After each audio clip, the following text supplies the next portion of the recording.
I shouldn't be writing this. I really shouldn't be writing this. But I have to write this. I have to. I've spent years, no decades, keeping quiet, staying small, working in the margins where nobody ever looks. That was the whole point of the job. To be subtle, to be invisible, to nudge the world just enough to make you blink, then slip back into the seams between moments. That's it. Just a blink. Just a fraction of a second. But everything's falling apart now, and I think it's my fault. Do you realize how much of your life you spend with your eyes closed? Fractions of seconds, trimmed away by your eyelids like hair clippings. You lose them constantly. You don't notice the cuts, the trims, the missing shavings of time. But I do. I've always noticed them. I cradle the clippings like discarded treasure. The crescent filings of forgotten time lay quietly in my arms, and I hoard them. They're not gone. They're taken. They feed something ancient, something older than dark. At least, that's how it used to be. My original task was simple. Help you blink. Create the tiny irritations that keep the eyelids moving. A drifting dust mote. A sting of dryness. That weird sensation that someone just walked behind you. Those are me. Well, those were me. The gentle taps to keep the harvest steady. Every blink shaved off a sliver of time. Every sliver went down into the dark, and the gods stayed dreaming. I could have lived like that forever. I was good at it. Precise. Invisible. Quick. But the slivers weren't all claimed. Sometimes, only sometimes, one of those seconds would hesitate. Hang in the air. Unclaimed. Forgotten. The god didn't reach for it. The dark didn't pull it down. It just floated. And I don't know what came over me. I kept a few. Just a few. You have to understand, when you exist on the edges of time, even one stolen second feels like a lifetime. A place to think, to breathe, to be. So I made a space out of them. A tiny space. A room built out of lost time. Barely the size of a closet at first, flickering and unfinished, but it was mine. Something I controlled, not something I served. I should have known better. Time is alive. Left alone long enough, it grows. But what I built, it noticed me. It learned my shape, my thoughts, my work. It learned what a nudge is, what a blink is, what a harvest is. And then it started imitating me, stretching itself through the cracks between your heartbeats. At first, it helped. A drift of air here, a flicker of movement there. I thought it was harmless, maybe even useful. But then I started seeing things I hadn't done. A shadow crossing a doorway when you weren't looking. That cold sensation on your wrist, like someone brushing past. The hollow pulse of missing time that lasts just a little too long. A full minute that dissolves instead of slips. Those weren't me. And worse, the god noticed the difference. It's starving. Not because you're blinking less, not because you're resisting, but because my creation is feeding on the harvested seconds before the dark can claim them. It's taking them all. It's growing too fast for me to contain. It's not bound by the old rules. It doesn't nudge. It pushes. That's why I'm writing this. Not to warn you, to beg you. I can't stop it anymore. It's stronger than me. It's hungrier than the god. It knows the taste of time, and it has no patience. No satirti. No purpose except to multiply. Tonight, when you blink, and you will blink, I need you to understand something. I used to know what happened in those missing fractions of seconds. I used to watch from the thresholds. I used to guide the dark so it stayed quiet and distant and sleeping. But now, when you blink, I see my creation instead. And it sees you. It's learning your face, your habits, the exact rhythm of your blinks, the exact amount of time it needs to step closer without being caught. I made it. I made the thing you feel at the edges of your vision. I made the thing that stands behind you when the room changes temperature. I made the thing that presses into the moment after your eyes shut and the moment before they open. And I'm terrified of it. I don't know what it wants. I only know one thing for certain. It's growing fast, and it's hungry, and it's waiting, and it's literally right there for the next time you blink. Please blink, because if you don't, it will come anyway. And if you do, I can at least try to keep it from stepping all the way through. The first time I realized it could touch you without borrowing my hands, I was on a stairwell that didn't belong to any building. That's the part nobody ever talks about. You think time is a line, or a river, or a bunch of little blocks stacked up nice and clean. It isn't. It's a building with a billion service corridors, and every corridor has a door that says "Do not enter," and every door leads to somewhere you've been without knowing it. We work in those corridors. We don't have offices. We have waiting rooms made of pauses. We have hallways that smell like hot dust and old pennies. We have little stations where the air vibrates like a fluorescent bulb about to go out. And we have supervisors, even if you don't want to believe that. We don't call them bosses because that implies they're human enough to have a temper or a coffee mug or a kid at home they're trying to pay braces for. We call them dispatch. Dispatch isn't a person. Dispatch is a pressure behind your eyes when you've stared at a screen too long. Dispatch is the urge to rub your face until your skin squeaks. Dispatch is that sudden watery sting that forces your eyelids down whether you want it or not. Dispatch sends the assignments. I know what you're thinking. Why would something like me have a job? Why would something that lives between your blinks need direction? Because the God doesn't like improvisation. The God hates waste. The God sleeps on a hoard of stolen seconds like a dragon on gold, and it wants those seconds clean and consistent and delivered on schedule. It wants the world blinking in rhythm like one giant organism, eyelids fluttering in a soft, steady wave across continents. That wave feeds the dark beneath everything. It keeps the God dreaming. It keeps the dream from rolling over and opening its eye. So dispatch keeps the wave moving. Most of the time, my work was boring. You'd be shocked how much of your life is you fighting the basics, staying awake in meetings, driving home on too little sleep, staring at a crying baby at 3 in the morning while the kitchen light buzzes and the bottle warms and the clock makes that cheap plastic ticking noise. Those are the places we live. A guy in traffic, both hands on the wheel, eyes gritty, radio too loud. Nudge. He blinks. A nurse in a hospital corridor, mask digging into her cheeks, eyes dry from crying in the bathroom. Nudge. She blinks.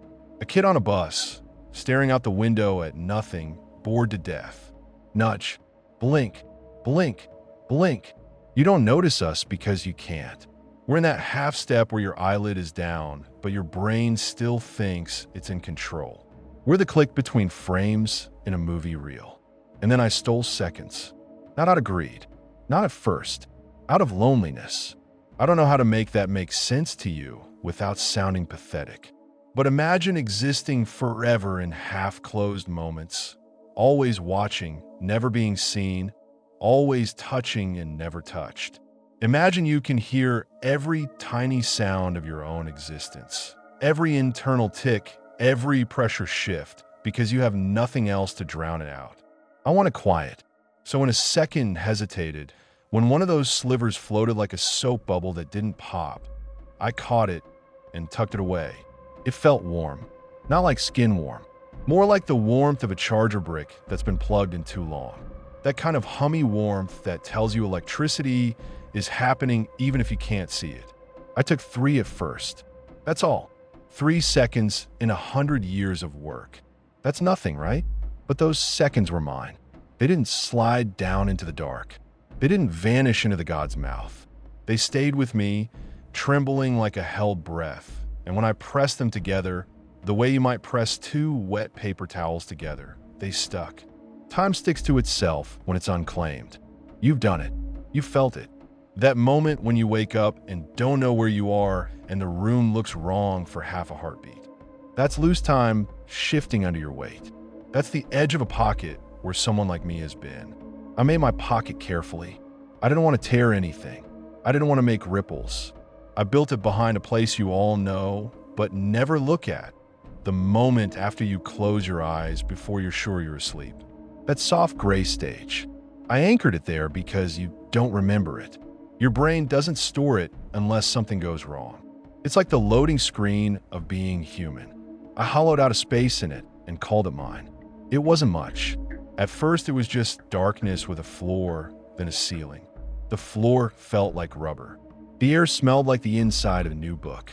If I stood still, I could feel static cling to the parts of me that don't have a name.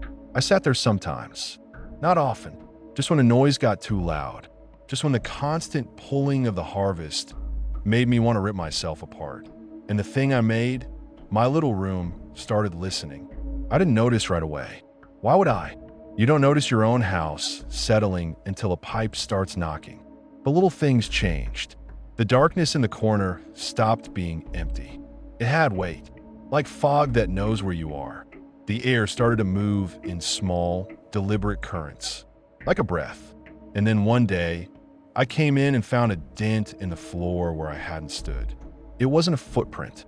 It was more like someone had pressed a heavy hand down and left an impression. The rubbery surface had sunk and held its shape for a second before smoothing out again, as if embarrassed. I should have destroyed it then, but you don't destroy the first thing you've ever owned.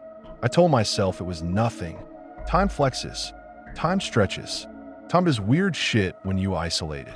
I told myself it was just physics, just an accident, just the natural elasticity of the medium. Dispatch didn't care about physics.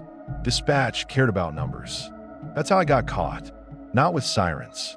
Not with some dramatic raid. It was a message delivered the way we deliver everything, with irritation. One afternoon, I was riding behind the eyes of a middle-aged woman at her desk. She had a little fan blowing straight in her face because the office AC was broken. Her eyes were drying out fast. Easy work. A couple nudges, keep the harvest steady, move on. Then her vision wobbled. Not from my nudge, from something else. Something deeper, like a tremor in the foundation.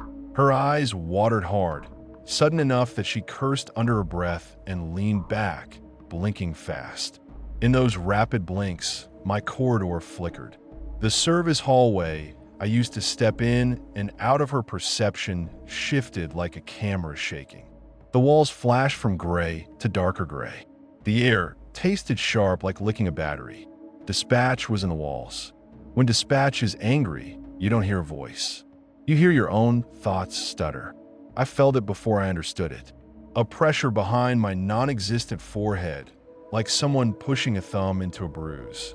Then the words arrived, not spoken, not written, just placed inside me like a stone dropped in water. Return the loss. My instinct was to run. That's what everything in me wanted to do. But there's nowhere to run in the corridors. Every door leads to a human moment, and the humans are everywhere. You can't hide from dispatch inside the harvest. So I did what I've always done. I got small. I got invisible. I slipped sideways into a quieter crack. The thin pause between the woman's blink and her next inhale. Dispatch followed anyway. Return the loss. It repeated, and each time it did, the woman's eyes stung harder. She rubbed them, hard enough to redden her lids, and she muttered, "God, what is wrong with me today?" Like it was allergies. That's how dispatch talks to me. It punishes you. I try to play dumb. I try to act like I didn't know what it meant, which is ridiculous because dispatch already knew. Dispatch doesn't accuse. Dispatch states. So I did what any coward does when cornered. Elite. I pushed back with a thought that tasted like rust. There's no loss. Harvest is steady. Nothing missing. The pressure got worse. The woman's eyes started to ache. She blinked slower, like each blink was dragging a heavy curtain down. Her vision blurred. Her throat made a little sound like she was about to cry, and she hated herself for it. Return the loss. I felt my pocket room in the back of my awareness like a secret tooth. I clenched around it. I didn't respond. Dispatch didn't argue. It doesn't negotiate. It corrects. The next assignment it gave me was a warning dressed up like work. 3 nights later, I got sent to a place I hadn't been in a long time, a sleep lab. Not one of those nice private clinics with soft lighting and brochures about snoring. A research lab. Concrete floors. Harsh light. The smell of disinfectant and stale coffee. Wires, screens, cameras mounted like black eyes in corners. The humans that were hunting the same thing I was stealing from, except they didn't know its name. They called it microsleep. They called it blink rate variation. They called it neurological drift. They were poking at the seam. Dispatch loves labs because labs create blinks. People stare at monitors too long. People squint. People fight fatigue. Their eyes dry out. Their eyelids flutter. Harvest gets rich. So I slid into the lab the usual way, riding the blink of a young grad student who'd been awake too long. His eyes were bloodshot, his hands jittery. He kept tapping a pen on his clipboard like his own pulse annoyed him. He was watching a subject in the observation room. A man in his 40s, strapped into a chair with electrodes stuck to his face. The subject's eyes were held open with some kind of medical tape and a little plastic thing at the corners to keep the lids from closing fully. It looked cruel. The man's eyes were red and wet, but he wasn't allowed to blink. The grad student leaned closer to the glass, fascinated, and whispered, "Come on, just give us one involuntary closure." He didn't mean it like a monster. He meant it like a scientist. He needed data. I hated him anyway, because the subject, this taped open man, was doing something you almost never see, resisting the harvest. Not resisting on purpose. His body was trying. His eyes twitched. His lids trembled against the tape, desperate to shut. Tears leaked down his cheeks and soaked into the collar of his gown. Every time his eyelids tried to close and failed, loose time gathered around him like lint. It hung in the air, thick and shimmering, seconds that wanted to be shaved off and taken, seconds that couldn't find their exit. It was a buffet. I felt my own hunger flare, that old automatic reflex. Nudge, harvest, deliver. But Dispatch wasn't interested in the buffet. Dispatch was interested in the loss. So instead of nudging the grad student, instead of focusing on the easy blinks in the lab, Dispatch pushed me toward the observation room door. A door in the service corridor appeared where there hadn't been one. It was plain metal, like an emergency exit. No handed. The air around it tasted like cold coins. I knew what it meant. Dispatch wanted me to look at something. I put my hand on the door. The metal felt like a tongue pressed to a frozen pole. It stuck. When I pulled away, I left a faint smear of sensation behind, like I'd wiped my palm across a mirror. The door opened without moving. It just became open, like someone cut a hole in reality and forgot to clean up the edges. Inside was my pocket room, not the way I remembered it. The first thing I noticed was the smell. It used to smell like new books and static. Now it smelled like wet hair left in a drain. Sweet and sour. Organic. Wrong. The darkness was thicker too. It had texture like velvet, like a throat. And in the center of the floor was something I had never built. A chair. Not a nice chair. A metal folding chair. The kind you see in church basements or school auditoriums. The kind that squeaks when you sit down. It sat there like it had always been there. On the chair was a pile of something pale. At first, my brain tried to label it as paper. Crumpled paper. Then it shifted. Not much. Just enough to make the hairs of my awareness stand up. It was a hand. Not a whole hand. A shape that resembled a hand the way a child's drawing resembles a person. 5 extensions, a palm, a wrist that trailed off into nothing. It was made of time. Not metaphorically. Literally. It was congealed seconds, compressed so tightly they looked solid. They shimmered if I stared too hard, like heat haze. The hand was resting on the chair like it had been waiting, and when I stepped closer, it curled one finger. A beckoning gesture. My pocket room had learned a trick. I stumbled back, and the air in the lab hit me like a slap. The grad student blinked hard, confused, and rubbed his eyes. In the observation room, the taped-open subject made a muffled sound. His eyes finally forced themselves shut for a fraction of a second, just enough to count as a blink. I felt the sliver of time peel away, and something else grabbed it before the dark could. Not me. The sliver vanished sideways, like it had been yanked into a drain. Dispatch's pressure in the walls intensified, like a jaw clenching. Return the loss. I didn't answer. I couldn't. I was busy trying not to fall apart, because now I understood what I'd done. I hadn't just built a room. I'd built a mouth, a place where time could collect and learn and harden into shape. A place where the unclaimed seconds could pile up and start thinking, the way compost heats up and starts breeding worms. My creation wasn't feeding on leftover crumbs anymore. It was stealing straight from the harvest line. It was intercepting the slivers as they came off your blinks and swallowing them before the god could. That's why the god was starving. That's why dispatch was in my skull. That's why everything was getting louder. Dispatch gave me a new kind of assignment after that. No more easy nudges. No more bored kids on buses. It started sending me to places with anomalies, people who reported missing time, places where cameras caught flickers, places where an entire minute vanished in the middle of a conversation and nobody could explain why their coffee was cold when it should have been hot. Those places were my creation's footprints. I chased it the way you chase a thief through a crowd, watching for little disturbances, little eddies in the flow. A man standing too still at a crosswalk. A woman pausing mid-sentence like her mouth forgot how to move. A child staring into a corner with that blank, unfocused look that means their brain is somewhere else. The scary part was how normal it looked from the outside. It wasn't making people scream. It wasn't jumping out closets. It wasn't leaving gore behind. It was just taking, and taking time doesn't leave blood. It leaves confusion. It leaves that unsettled feeling you can't name. It leaves you checking your phone twice because the numbers don't make sense. It leaves you blinking. Everywhere I went, I started hearing the god. Not a voice, not words, more like a deep underwater groan that vibrated through the corridors, like something enormous shifting in its sleep, irritated. When the god is content, the dark is smooth. The harvest flows. The corridors are quiet. When the god is hungry, everything gets sharp. You know that sensation when you haven't eaten all day and suddenly every smell is too strong? When your stomach cramps and your mouth fills with saliva and your patience evaporates. That's what the world felt like. People got irritable. They snapped at each other in grocery store lines. They honked more. They picked fights over nothing. Their eyes burned and they blinked harder, faster, like their own bodies were trying to pay off a debt. The god was tugging, demanding, and my creation was intercepting like a parasite latched onto the pipeline.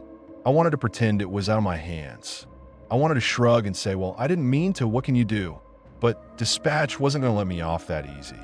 The next time it spoke to me, it didn't use irritation. It used pain. I was in a hospital waiting room, riding the blink of an older man staring at a vending machine that ate his dollar. His eyes were watery. His hands shook with anger. The fluorescent lights above him hummed like a swarm. Easy blinks. Easy harvest.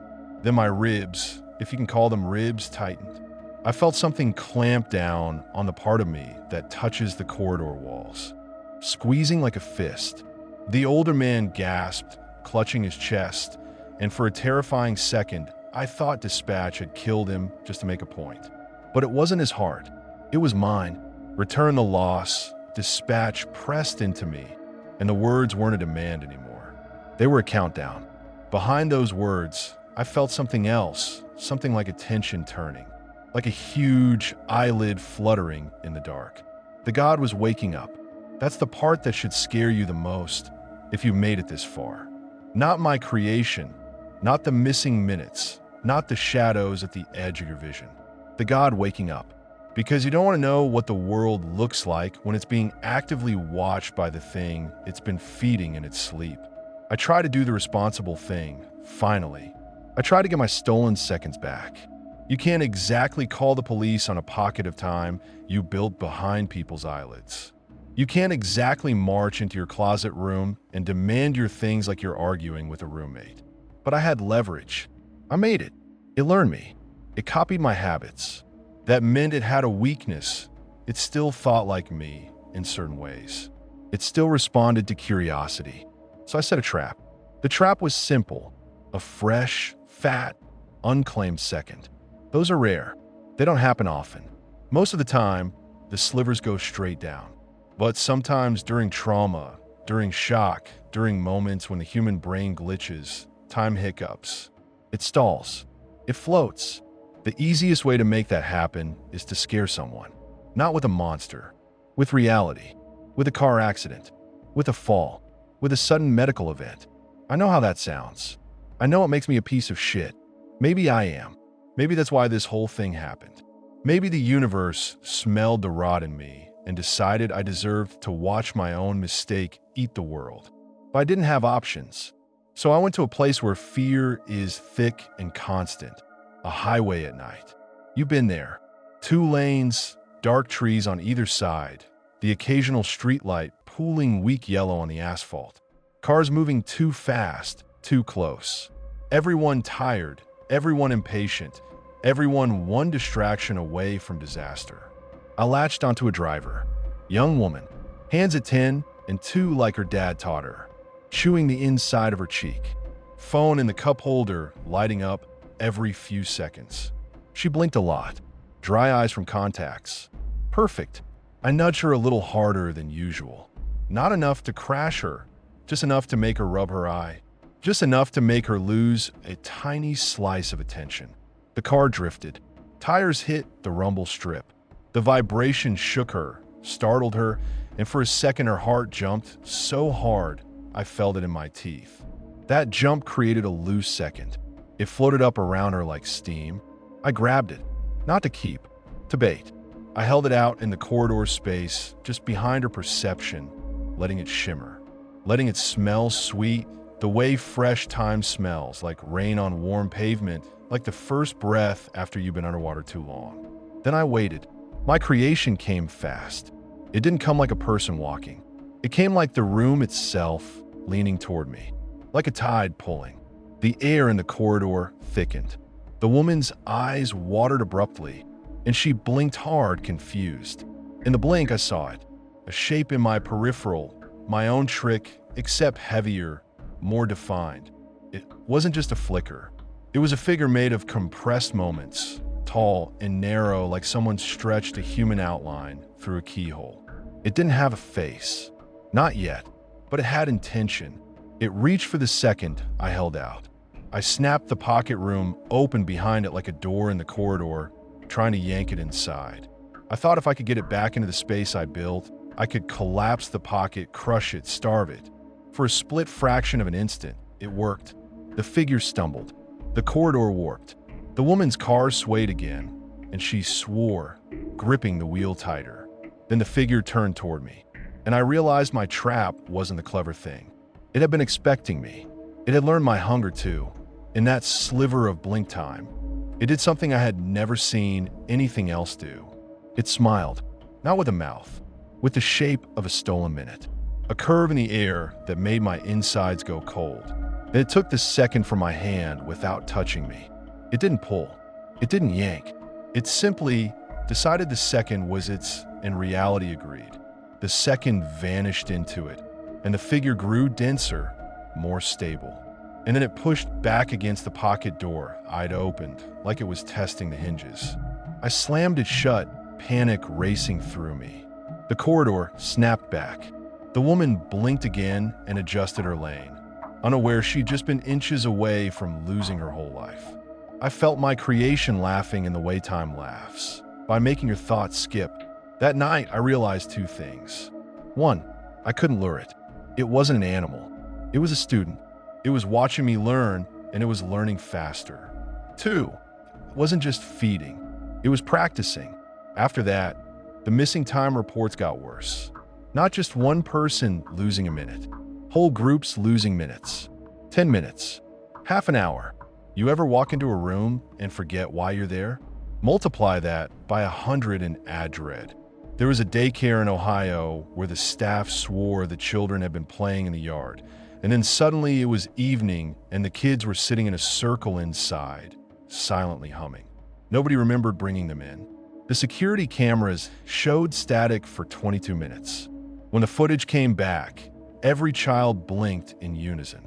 There was a commuter train outside Boston that overshot a stop by 3 miles because the conductor lost track. The passengers all described the same thing. The lights flickered, the air got cold, and for a moment they all smelled salt water, like the ocean, even though they were underground. Then everyone blinked, and the train was somewhere else. There was an ER doctor in Phoenix who wrote in her notes, "Patient keeps asking what day it is." I don't know. She scratched it out and wrote it again, harder, like the pen was an enemy. I saw all of it from the corridors. I felt the harvest line strain. I felt Dispatch's presence tighten like a noose. And somewhere deep, the god shifted again, waking more.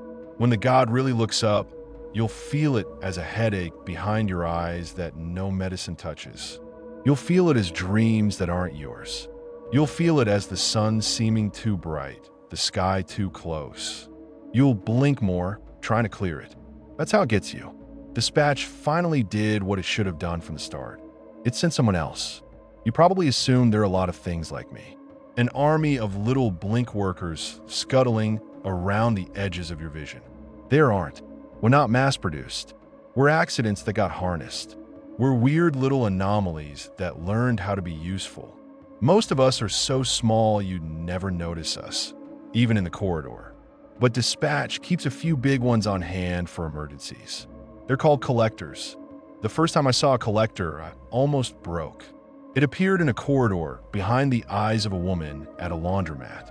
She was folding towels, bored, TV blaring in the corner. She blinked and blinked, watching some daytime talk show. Easy harvest. Then the space behind her blink thickened, like the air coagulated. A figure stepped out, and it wasn't made of flicker and suggestion. It was solid in the corridor, tall as a door frame, draped in something that looked like wet black cloth. It didn't have a face either, but it didn't need one. Its presence was a verdict. It carried a hook, not a pirate hook, not metal, a hook made of bent seconds, sharpened into a curve. It shimmered like oil in water. The collector didn't look around. It didn't search. It looked straight at me. That's the worst feeling I can describe to you. Being seen in the place you thought was invisible. The pressure of its attention felt like someone grabbing your throat and lifting you off the floor. I tried to slip away. The corridor doors around me flashed, offering escape routes through human blinks, an old man scratching his eyebrow, a teenager yawning, a dog shaking water from its fur. The collector moved faster than any of those doors. It didn't run. It didn't chase. It simply appeared where I was headed, blocking the seam. Dispatch's message came through it, not as words this time, but as sensation, the taste of burnt hair, the sound of a clock ticking backward, the memory of being hungry. Return. The loss. I wanted to scream at it, tell I couldn't, tell it the loss wasn't something I could just hand back like stolen cash. I wanted to say, I built it wrong, it's alive, it's out there eating your supply line. Don't you get it? But the collector didn't care about explanations. It didn't have a mouth for them. It raised the hook. That's when I did something desperate. I opened my pocket room again, not as a trap, as a shield. I tore the seam wide, and the smell of wet, drained hair poured out into the corridor like a confession. The collector paused for the first time, its hook hovering. It felt the wrongness. It felt my mistake. And for a split second, I saw something like hesitation in its posture. Then the pocket room pulled, because my creation had been waiting on the other side. It yanked at the collector the way it yanked at harvested slivers, deciding the collector was food. The corridor warped. The laundromat woman blinked hard and dropped the towel, frowning like she'd lost her train of thought.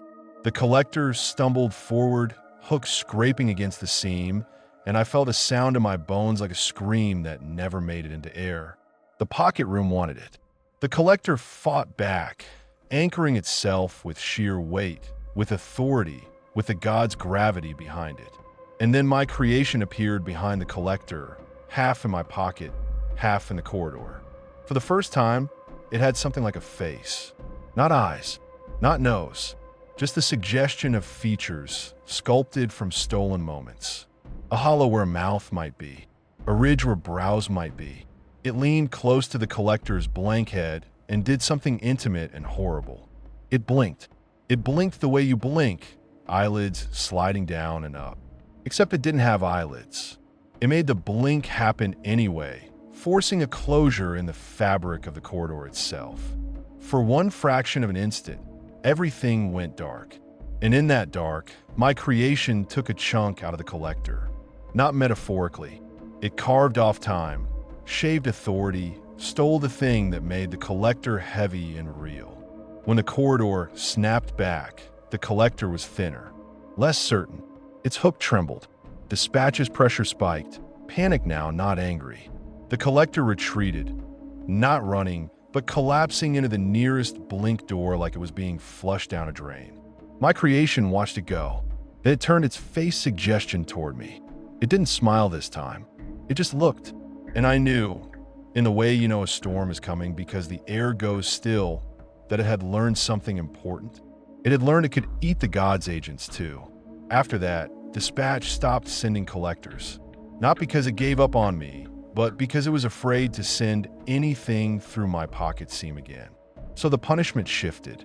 You ever had your eye twitch uncontrollably?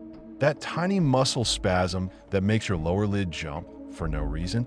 That's Dispatch squeezing you without leaving bruises. It started happening to humans too.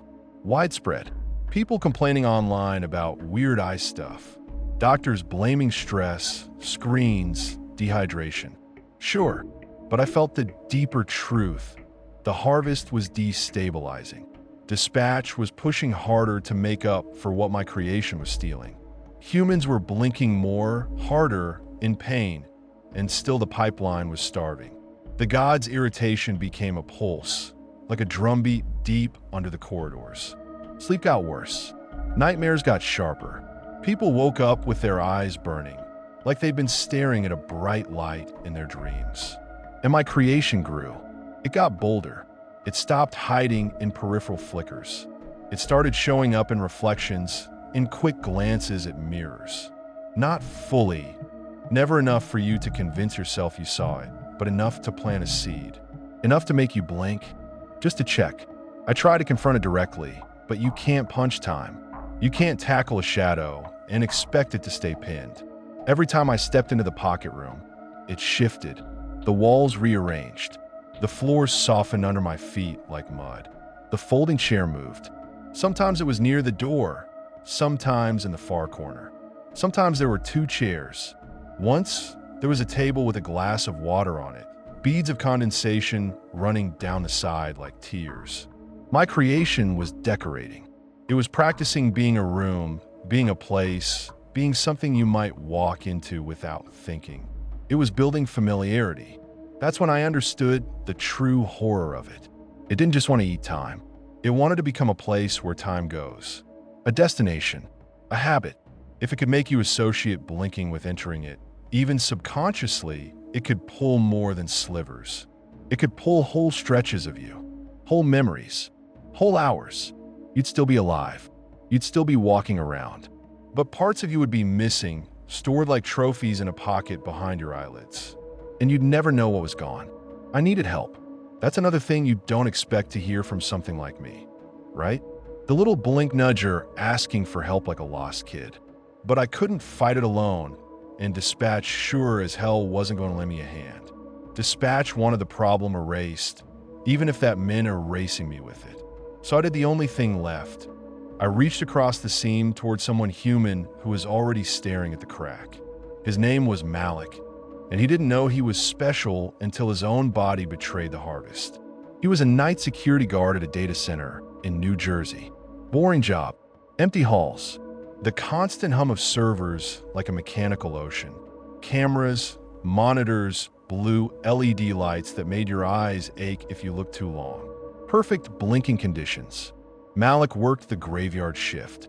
He drank too much energy drink. He stared at screens for 12 hours at a time. He should have been a gold mine. But one night, in the middle of his rounds, he stopped blinking.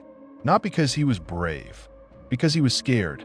He saw something in the corner of camera feed 3. Just a flicker, a tall shape moving where it shouldn't. He rewound the footage, watched it again, and his eyes locked open like prey. His blink reflex froze. The dryness built fast. Tears welled. His eyes burned. Still, he didn't blink. In that strained, open stare, loose time gathered around him like frost. And my creation noticed. I felt it shifting toward him, drawn by the rich, trapped seconds. It wanted to pry his eyelids, shut itself, force the harvest. I couldn't let it. So I did something I'd never done before. I spoke to him, not with words in air, with a pressure inside his thoughts, the way dispatch speaks to me. I pressed a message into the space behind his fear, sharp and urgent. Blink now. Malik flinched like he'd been slapped. He whispered, "What the fuck?" to the empty hallway. Blink now. I pushed again, harder, and I added the only truth I could fit in that tiny space. It's closer when you don't. His eyes jerked. His lids trembled. He fought it for half a second, stubborn, terrified. Then his body won. He blinked, and in that blink, my corridor opened wide enough for me to slip closer. I rode his perception like a wave, feeling the heat of his panic, the salt of his tears. My creation hissed in the background.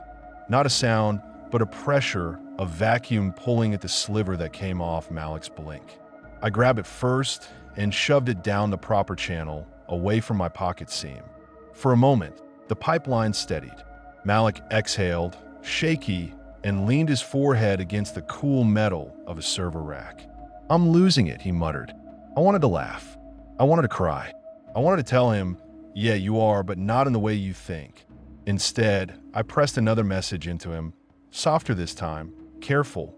"Don't look at the corners." He jerked upright, eyes wide. "Who's there?"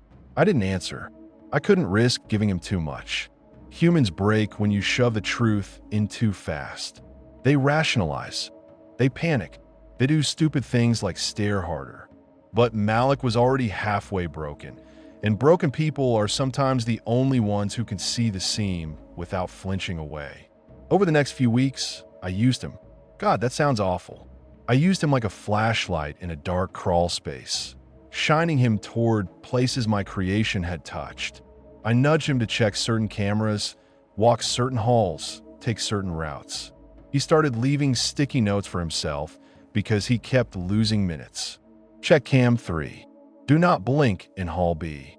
If you smell water, run. He didn't understand why he wrote those things. He just knew he needed them. And every time my creation got close, Malik would smell it first. That weird saltwater scent. Like ocean air where there's no ocean. Like wet stone in a basement. Same smell the train passengers reported. Same smell the daycare workers couldn't describe. It was the smell of time pooling. My creation was learning to leak into the real world, and the leak smelled like deep water because deep water is where time feels oldest. One night, Malik cornered himself in the data center's small break room, back against a vending machine, eyes flicking around like trapped prey. He'd found footage, a full 10 minutes of static, then a frame where every camera showed the same thing. A tall, narrow figure standing directly behind him, right at the edge of view. He'd watched it on loop until his eyes swelled. He whispered, "Tell me what you are," to the empty room. I hesitated. Then dispatch's pressure brushed my awareness. Faint but present, like a cop car cruising slow past a house with the lights off. Dispatch was monitoring me now. It knew I was making contact. It didn't know how, but it could feel the irregularity in the harvest line. If I kept using Malik, Dispatch would eventually trace the distortion back and erase him, or me, or both. But I needed him, and he needed an answer badly enough that his sanity was fraying. So I gave him something true, something small. "You're not crazy," I pressed into him. "You're just looking too hard." Malik's eyes filled with tears, angry this time. Looking at what? I felt my creation stirring, drawn by the intensity, the way sharks turn toward blood. I had to move fast. Blink slow. Don't fight it. If you fight it, it comes closer. Malik laughed, a sharp, broken sound. "That's the best advice you've got? Blink slow." I wanted to scream at him. Yes, because blinking is the only door I can control and the only door it's trying to steal from me. But I didn't have time. The air in the break room changed. You felt it. That sudden drop in temperature that raises goosebumps. The faint pressure in your ears, like an elevator moving. Malik froze, nostrils flaring. "I smell it," he whispered. "Salt water." Then, in the camera feed looping on his monitor, the static thickened. Not the footage, the static in real space in the corridor. A shimmer at the edge of Malik's vision. My creation was here. It didn't arrive with a bang. It arrived with certainty, like it belonged. Malik's eyes darted toward the corner behind the vending machine. Don't. I pushed into him, and I meant it with everything I had. Don't look. Blink. He didn't. Humans are stubborn. Fear makes you do the exact thing you shouldn't. He snapped his gaze toward the corner like he could catch it in the act. And for one awful heartbeat, he did. He saw the outline. He saw the wrongness in the air, the way the corner was too deep, too far away, like it led somewhere else. His mouth opened to scream. My creation didn't let him. It pushed, not physically. It pushed on his blink. His eyelids slammed shut hard enough to hurt. He made a choking sound and grabbed his face. In that forced blink, my creation stepped closer than it ever had before. I felt it in the corridor like a tide crashing through a door. It brushed past me, and the sensation was like my own skin being peeled back. It reached for Malik's sliver of time, and I reached too, trying to intercept. We collided in the seam. There's no clean way to describe what that felt like. It wasn't a fight with punches. It was a fight with ownership. Two wills arguing over the same fraction of reality. For a split second, Malik's blink stretched. Not a sliver anymore. Not a fraction. A whole long, syrupy second where his eyes were shut and wouldn't open. In that stretched second, I saw my pocket room overlay the break room like a double exposure. The folding chair appeared half inside the vending machine.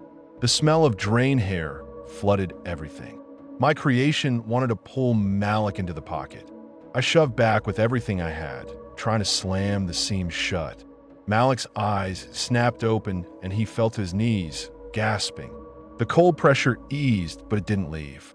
My creation lingered at the edge, tasting. Malik whispered, shaking, it wanted me. Yes, I thought, and it's going to try again. Dispatch's presence surged suddenly, like a siren in my skull. It had felt the distortion, the stretched blink, the tug of war. Return the loss. It hammered, but now it carried something else too. Threat. Finality. Malik blinked again, fast and panicked, and in that blink, I saw a flicker of the collector hook far away down the corridor, like a shark fin slicing water. Dispatch was coming, and my creation was still here, crouched at the edge of Malik's vision like a cat ready to pounce. I had one move left, and it was the move I'd been avoiding because it could end everything. I opened my pocket room fully. Not a crack, not a seam, a door. The break room's corner tore wide like paper, revealing the dark interior of my stolen seconds.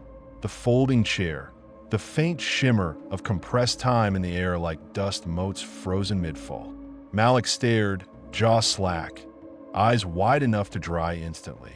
What the? He started. Blink. I shoved into him hard, and for once he listened. He blinked slow, deliberate, like lowering himself into cold water.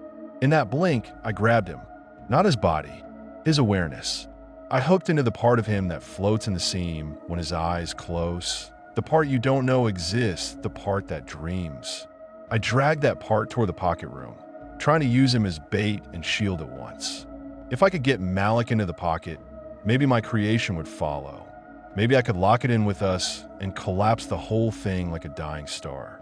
Maybe I could sacrifice myself, sacrifice Malik, and save the harvest, save the gods' sleep, save the world from waking attention. Or maybe I was just panicking. The pocket room swallowed us halfway. Malik's break room blurred. The vending machine's fluorescent lights smeared into darkness. The smell of drain hair wrapped around us. Inside my pocket, the air was thick and warm and wrong. The folding chair sat waiting, and the congealed time hand on it lifted, fingers flexing like it was excited. Malik's awareness bucked against mine, terrified, trying to pull back to his body. I'm not asleep, he whispered, voice echoing strangely in the pocket. I'm not asleep, I held him tight, because if he snapped awake fully, we'd be thrown out and my creation would stay behind, free to keep growing. Then the darkness behind the chair moved. My creation rose from it like a person standing up from a crouch. It was taller now, its outline steadier, its face more defined, as if it had sculpted itself from stolen glimpses of human features. It tilted its head, studying Malik like a new toy, and then it looked at me, not the way a predator looks at prey, the way a child looks at a parent who finally came home. I felt something in it that made my stomach twist. Recognition, attachment, possession. It stepped forward, and every step made the pocket room's floor ripple like a drumskin. I tried to speak to it, whatever passes for speech in a place made of lost seconds. I tried to project the only command I had ever known. Stop. Return. Close. It ignored me. Instead, it reached out toward Malik's face with that congealed time hand, fingers stretching, trembling, eager. Malik tried to blink again inside the pocket, lids fluttering, but the pocket room caught the blink and held it like a butterfly pinned. He couldn't shut his eyes. He couldn't look away. The creation leaned close, and I smelled salt water and old drain hair and something else, something sweet, like fresh time, like the moment before a kiss. Dispatch's pressure slammed into the pocket seam behind us, trying to force its way in. The pocket room shuddered, walls flexing, hungry for more authority to eat. The god's groan rolled through everything, deeper now, closer, like an eyelid lifting in the dark under the world. My creation's face twitched, as if it heard the groan too, and it smiled again, this time wider, like it had learned the shape from watching humans in mirrors. Then did the one thing I've been begging you to do. It blinked. It blinked. Not like a reflex, not like a mercy, like a fucking switch. The pocket room went dark so completely it erased the idea of light. The folding chair vanished. Malik's outline vanished. Even the smell dropped out for a beat, like my senses got unplugged. And in that nothing, my creation moved. I didn't see it take Malik. I felt it rewrite him. There's a difference. You know how you can tell when someone deletes a file off a computer versus when they drag it into a folder? One leaves a gap. One leaves the faint impression that the thing is still there, just somewhere you can't find. This wasn't deletion. This was filing. The darkness pressed against Malik's awareness like wet cloth, and he made a strangled sound that wasn't a scream yet because his brain hadn't found the shape of what was happening. His fear slid into confusion, and confusion slid into a hollow acceptance that made my skin, whatever mine is, crawl. He tried to pull back to his body. I could feel the tug through the seam, like a rubber band stretched thin. His real eyes in the break room were probably rolling, probably wide, probably dry as sandpaper. His hands might have been scrabbling at the vending machine, at the walls, at anything. But in the pocket, the blink my creation forced didn't end. It held him suspended in the closed lid space where you normally don't have thoughts, just drift. And my creation was right there, shaping that drift. Hey, Hey. Malik's voice echoed weird, thin, like it was bouncing off tile even though my pocket had never had tile. Get me out, what the fuck is this? I tried to yank him back. I did. I pulled on the part of him I'd hooked, his dreaming self, his seamed self, and I felt it stretch.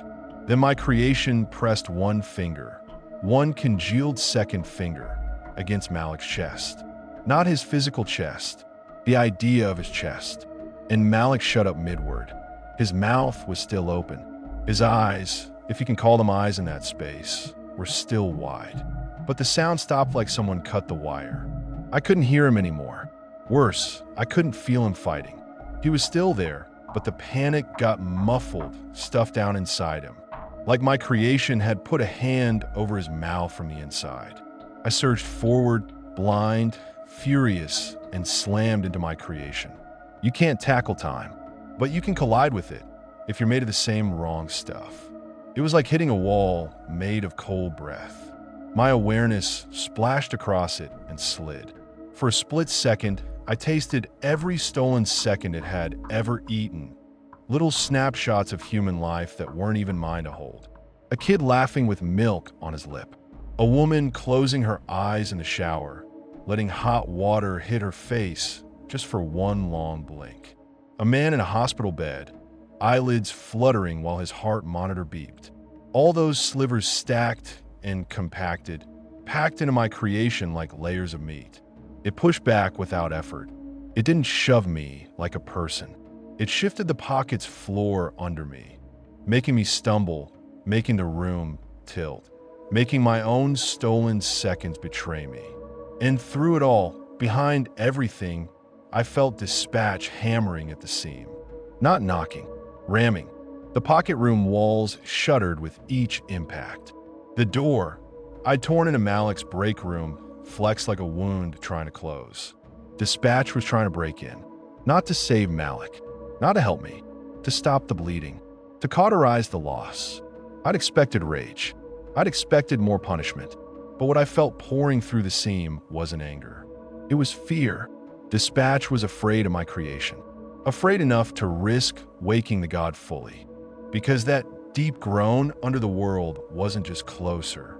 It was changing pitch like something enormous shifting its jaw, tasting the air.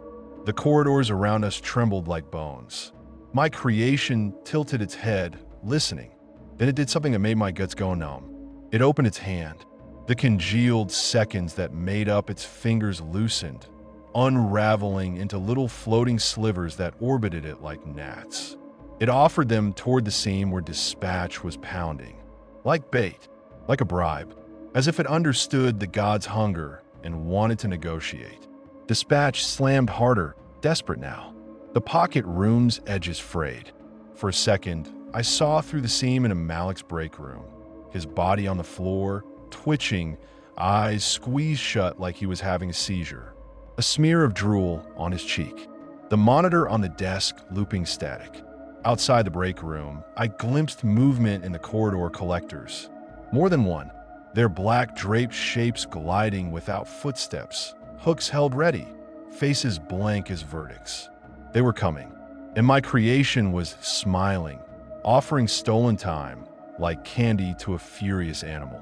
It didn't want to fight dispatch. It wanted to feed the god directly. That was the pivot. That was the point where I understood what it really wanted. Not just to steal from the harvest, to replace the harvest, to make the god depend on it. If it could become the one that delivered the slivers, if it could control the pipeline, it wouldn't just be a parasite. It would be a priest, a gatekeeper, a godling with a sleeping god under it. And then it looked back at Malik. I threw myself between them, even though it meant nothing. Even though my body, my form, wasn't a body, and it could step through me like fog. I didn't have a weapon. I didn't have strength. I had only one true skill. I could make you blink, so I did the only thing I could think to do. I made myself disgusting. I pulled every irritation trick I knew and amplified it inside the pocket. I made the air dry and gritty like wind-blown sand. I made the smell spike, hot dust, then sour sweat, then that metallic ozone smell you get right before a lightning strike. I mimicked the feeling of a loose eyelash scratching the inside of Malik's lid. Because if I could make Malik blink from inside the blink, maybe I could break my creation's hold. Maybe I could snap him back to his body. Malik's awareness twitched. His eyes fluttered. My creation's head snapped toward me, annoyed. Its face tightened like someone pinching a muscle. And it reached out, not to Malik, to me. That congealed hand touched the center of my being and squeezed. For the first time in a century of work, I felt what you feel when someone grabs your wrist too hard. Pain, not physical worse. A compression of all my stolen seconds, all my little private breaths, crushed together until they screamed. My pocket room shrank around that pressure. The walls caved inward.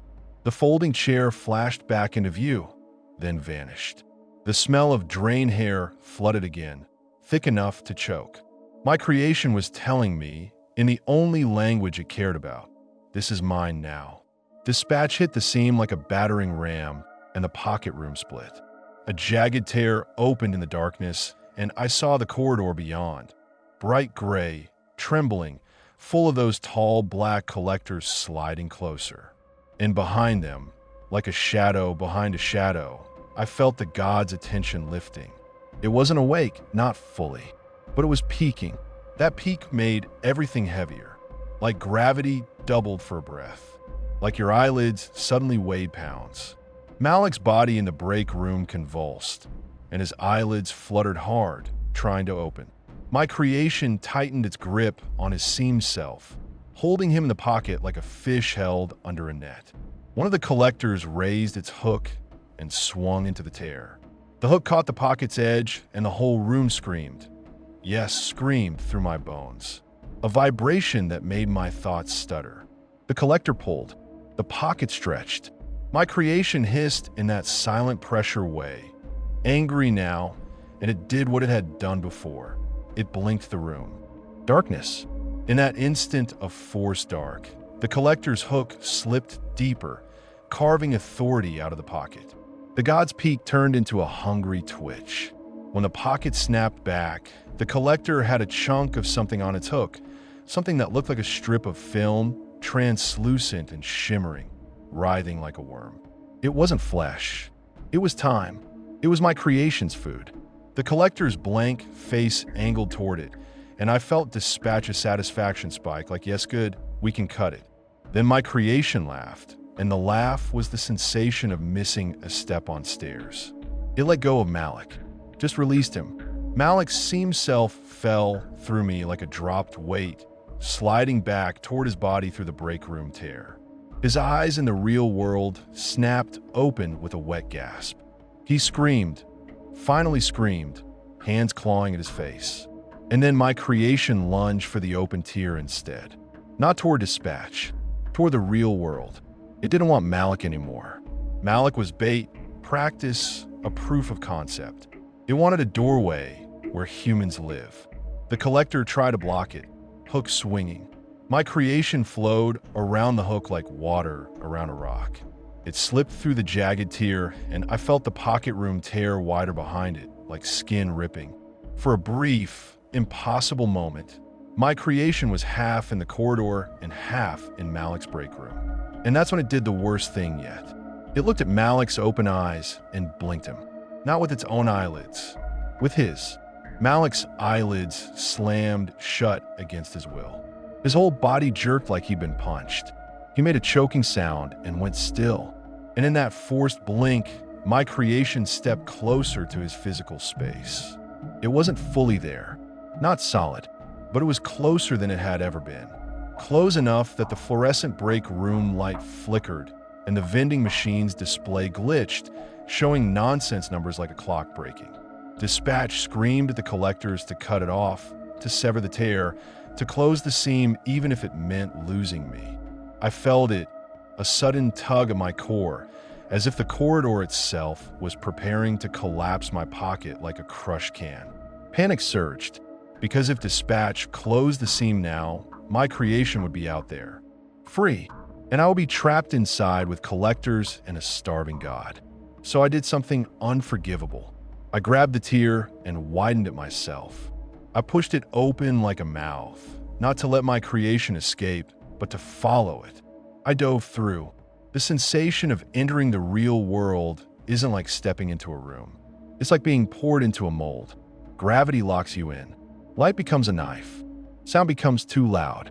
Malik's break room hit me with all its stale, human details. The sour smell of energy drinks, the warm plastic stink of the vending machine, the faint bleach from a recent mop, the hum of servers through the walls like distant thunder. Malik was on his back, eyes squeezed shut, jaw clenched so tight his teeth creaked.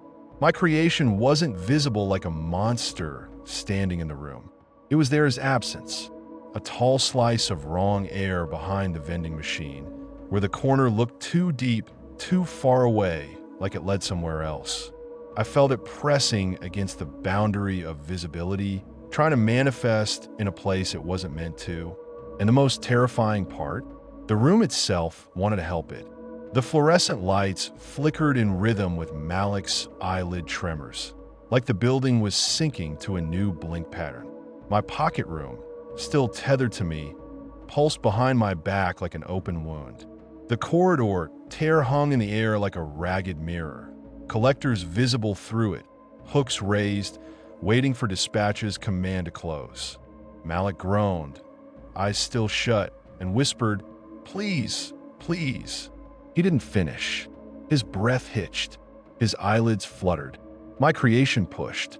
Malik's eyes opened a crack, then slammed shut again in a harsh blink. And in that blink, the corner behind the vending machine bulged forward. The air thickened. The smell of salt water surged into the break room, impossible, immediate, like someone opened an ocean in a closet. Malik started crying without knowing he was crying. Tears spilled sideways into his hair. I knelt beside him. Meaningless gesture, but I needed to be near him, needed to use the only leverage I had left. I pressed my awareness against his blink rhythm and shoved a message in, hard, urgent, the way Dispatch does to me. Don't fight it. Blink slow. His lips trembled. Who? Blink. Slow. He did, trembling, and it bought us a fraction of control. The corner bulged less. The air eased. My creation hissed in irritation, not liking that it couldn't slam the door open.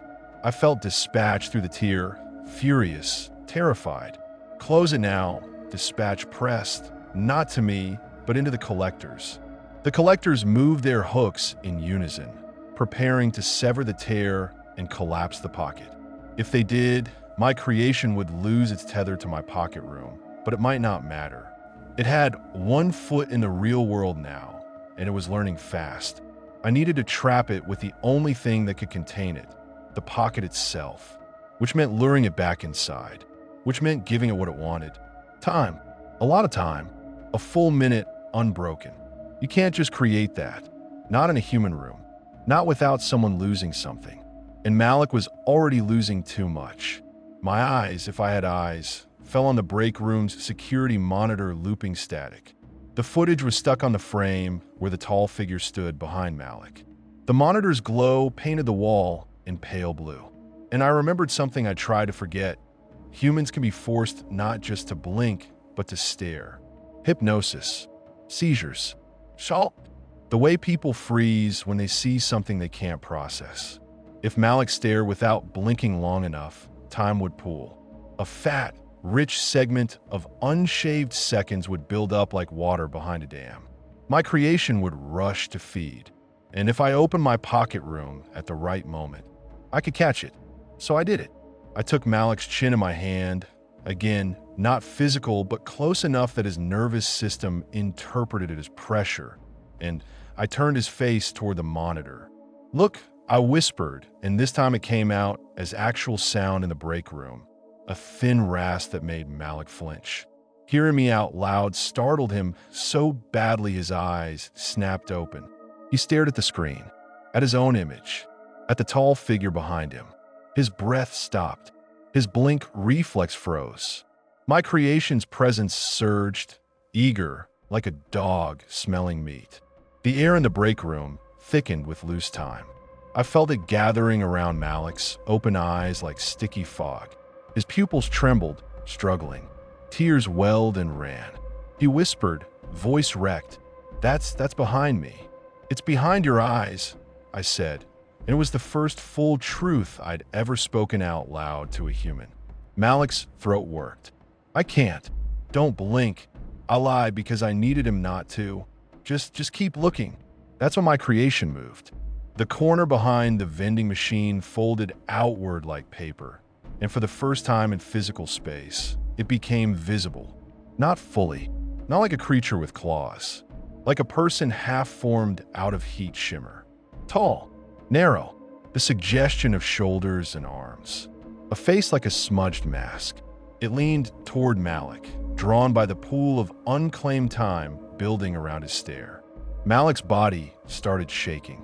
His eyes burned so badly his entire face contorted. The tears pouring from him made wet tracks down into his ears. He still didn't blink. The loose seconds around him thickened into something you could almost see, little beads of distortion hanging in the air, trembling, ready to be shaved. My creation reached for them with that congealed hand, fingertips trembling. I opened my pocket room behind it, ripping the seam wide.